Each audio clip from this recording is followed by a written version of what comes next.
چې بلونده شو په مچازو باندې زه به اوس زګي ته واړوله خپله به ټوله شپه لونده تېره کړه چې زه به خوب نه کله پاڅېدمه په نیمه شپه کې به مې چغې کړلې چې بېبي وګویم راپاڅه که نه بېبي به پاڅېده زما دپاره زر زر خوراک تیار پورا به وړلو زر زر خوراک تیار پورا به وړلو د یو کال مخکې څه کیسه ده ما مې د رور سره جګړه وکړه ما ټوپک واغسته او ډز مې وکړو د ټوپک ډز رانه قیامت شو خدایه بېبي رسا په تندو ولګېده زه به کافر که مسلمان پاڅمه زما د په تا پسې راغلی یم د لرې نه وزرګې خبره به شروع کړم د سندرې نه بزرګې او خمتا د څوکیداره کې زما په جنت باندې خمتا د څوکیداره کې زما په جنت باندې چې زه درته کتې نه شم د لرې نه بزرګې او نغمې به د محبوب وي د مارغانو په اواز کې د زاړه نه شروع کړم په کړکوړې نه بزرګې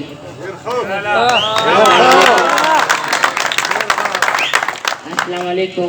ورحمت الله وبرکاتہ د ستاسو ټولو ډېره زیاته مننه کوم یقینا چې ډېر زیات بېرنا خلک دي ما ته خو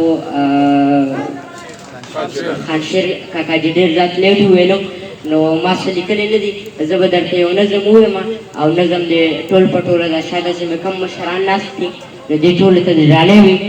د نظم عنوان دی زه به کافر که مسلمان پاڅمه هغه چې زه به په یخ ژمي کې د سخت ساړه نه په امان ساتلم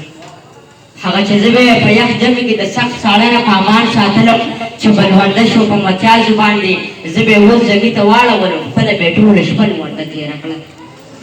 چې بلونده شو په مچازو باندې زه به اوس زګي ته واړوله خپله به یې ټوله شپه لونده تېره کړه چې زه به خوب نه کله پاڅېدمه په نیمه شپه کې به مې چغې کړلې چې بېبي وګویم راپاڅه که نه بېبي به پاڅېده زما دپاره زر زر خوراک تیار پورا به وړلو زر زر خوراک تیار پورا به وړلو د یو کال مخکې څه کیسه ده ما مې د رور سره جګړه وکړه ما ټوپک واغسته او ډز مې وکړو د ټوپک ډز رانه قیامت شو خدایه بېبي رسا په تندو ولګېده زه به کافر که مسلمان پاڅمه زما د د ټوپک ډز راته قیامت شو خدایه بېبي رسا د ټوپک ډز راته قیامت شو خدایه بېبي رسا په تندو ولګېده زه به کافر که مسلمان پاڅمه زما د لاس د مور مرګ شوی دی همایون صاحب هغه وختونه مې اوس هم یادېږي هغه وختونه مې اوس هم یادېږي چې زه به پلاره کله وخله ونو بېبي به زه په غېږ کې ونیولم ټول ګزارونه به یې په ځان وخوړو ما ویل بېبي ته منځ کې څه راځي ته به یې ګناه ده وخل څه نه زغمې بیا ټوله شپه خوب کې زړګي وباسي ما له د افسا دغه به خوب نه راځي زه به زما د لاس د مور مرګ شوی دی زه به کافر که مسلمان پاڅمه زما د لاسه د مور مرګ شوی دی چې په کوڅه کې وشو شور د وړو مور به مې سره ورله ورمنډه کړله چې مې بچي خو چا وخلی نه دی زه به د خاورو نه راپاڅولم خپلې سینې کور به یې جوړ کړم او بیا نورو وړو ته به یې ښېرې وکړلې چې ځوانمرګ و خدای وخلو خلکو زما بچي نو به کیسې وکړي چې په کوڅه کې وشو شور د وړو مور به مې سره ورله ورمنډه کړله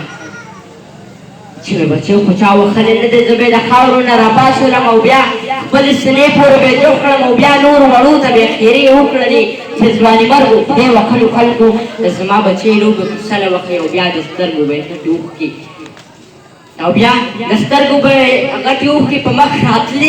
راتلې که وچې به شوې خو زه به کافر که مسلمان پاڅمه زما د لاسه د مور مرګ شوی دی په آخرت کې چې حساب کتاب شي خلک به ټول پاسې د مور په نامه مخته ورسي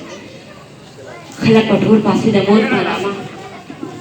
ما ته به نوم د مور څوک اخلي که نه زه به چې مور ته مخامخ ودرېږم بېګو به زه به څه جواب ورکومه ورته به څه وایم چې څوک یم زه زه به کافر که مسلمان پاڅمه زما د لاس د مور مرګ شوی دی